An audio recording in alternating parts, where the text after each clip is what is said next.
You give your life away so others will live. And take life where only God can give it. Okay, so last time I reviewed Halo, it was a catastrophe. It was the Paramount Halo series, and yeah, that was a shit show. But we're back and continuing on with the games. I'm doing, I think, what the next chapter is. It's a little confusing to me, so yeah, let's get into it. We will not go out like this.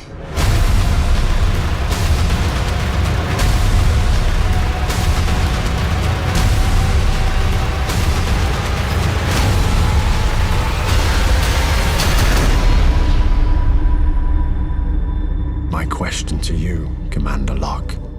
How will you lead? And for what?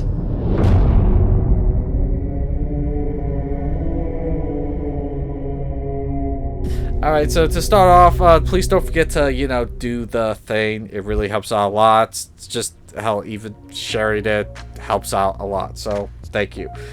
And, yeah, I was trying to figure out when this live-action movie takes place. It's kind of confusing. I've narrowed it down to it either takes place between Halo 3 and 4, when Master Chief is a Chiefsicle, or Halo 4 to 5, after the events of Halo 4. I'm not sure, though. So, it's a little confusing. They're not very specific on when this happens. I'm sure a diehard fan would be able to date when, like, be able to see the day in the movie and go, oh yeah, that happens exactly 5 months after this game. I'm not that big of a fan, obviously. If you want to point down where it takes place in the comments down below, by all means, let me know. But so yeah, this was an interesting project because it's certainly a lot better than the Halo series, which isn't saying much, but it follows kind of one of the main characters of Halo 5 before he becomes a Spartan, and I think that's kind of cool. And I'm one of the few people who actually do like Spartan Locke as a character. Obviously, I think it was weird that they tried making him the main character in 5 when everyone thought Master Chief was going to be, but okay, however, myself, that Halo 5 review is coming, and the story does focus around him while he was in Oni, and they're trying to stop this plague from wiping out one of these colony planets. And they have to go to a piece of a Halo ring to try and find a cure for this plague that's spreading. And so it's a kind of a simple plot, but it's effective. It gets to the point and introduces us to the characters. And like, something that I didn't like was there's this impending doom of coming. And as the story gets on, it kind of becomes less and less talked about, and it just becomes like an afterthought by the end of the movie.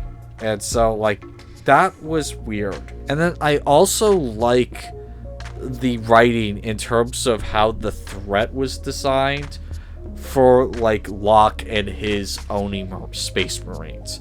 It's not your typical threat, and it's something unique we haven't seen in Halo before, which I thought was kind of cool. And actually, funny enough, we do kind of see it in the Halo series. So I wonder if that's the only thing they could do computer effects wise. And I do like, I think his name's Mike Coulter. I do like him as Locke. I like the backstory they kind of do with his character building up to the events of Halo 5. And yeah, I think that I would totally like to see more with this character. Unfortunately, a lot of people didn't like this actor and this character in the Halo series, so I don't know if we'll see him again. Fingers crossed, I guess. And one of my issues with this movie is I would have rather liked to have seen how Locke became a Spartan rather than his days in Oni. Or at the very least, they should have at least had that in the works, but it's like, okay, this is kind of like with Ellie and the DLC on Last of Us. It's like, hey, what would you like to see with Ellie? I'd like to see how she first meets the Fireflies. Well, too bad. You're going to see how she meets Riley. Who the fuck's Riley? Like, you know, I kind of got that same feeling here with, like, oh, Locke was an Oni? Like, can we see how he becomes a Spawn? No, you can't. You're going to see his days in Oni. It's like, oh, okay. And like the production value is good, but not as good as Forward Unto Dawn. Forward Unto Dawn had like a surprisingly good production value, and with this, it's like, yeah, the scope was much larger. They were like hopping plants and whatnot, but the value just seemed a little bit lower than Forward Unto Dawn. The acting's pretty decent for the most part. There's a couple of lame lines, but overall, I did not have a huge problem with a lot of the acting. And so it's like, okay, yeah, I mean, it works.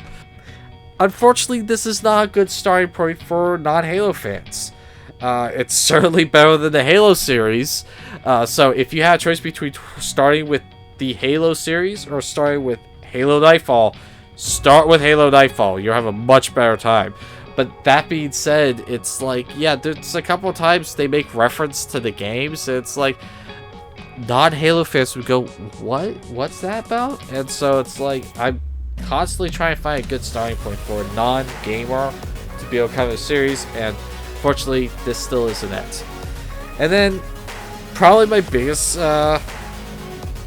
criticism of this was the confusing aspect of if this was going to be part of the Halo series or not. Because for the longest time, they were like hinting, yeah, Halo Nightfall is going to be the start of the Halo series. It's like, really? And then, like, nothing came of that. And, like, it's like, when's Halo Nightfall coming out? I was like, oh, yeah, it's going to come out with Halo 5. It's like, is that when the series starts? Like, nope. It's like, what?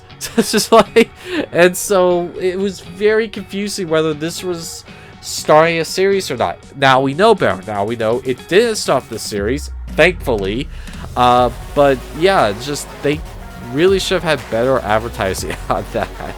So, did I like Halo Nightfall? Yeah, I enjoyed it. I would totally say it's worth a watch. I won't say it's a good starting point for a non-gamer, and I wouldn't say it's a good starting point for someone new to the Halo series. So it's just something to kind of supplement in between the games if you want to like break up jumping from one game into the next one. And so yeah, it was a fun time. I had fun with it, and I would give it this. And that's about it. So my name's Christopher Collin with 11 Hour Reviews. And that will be all.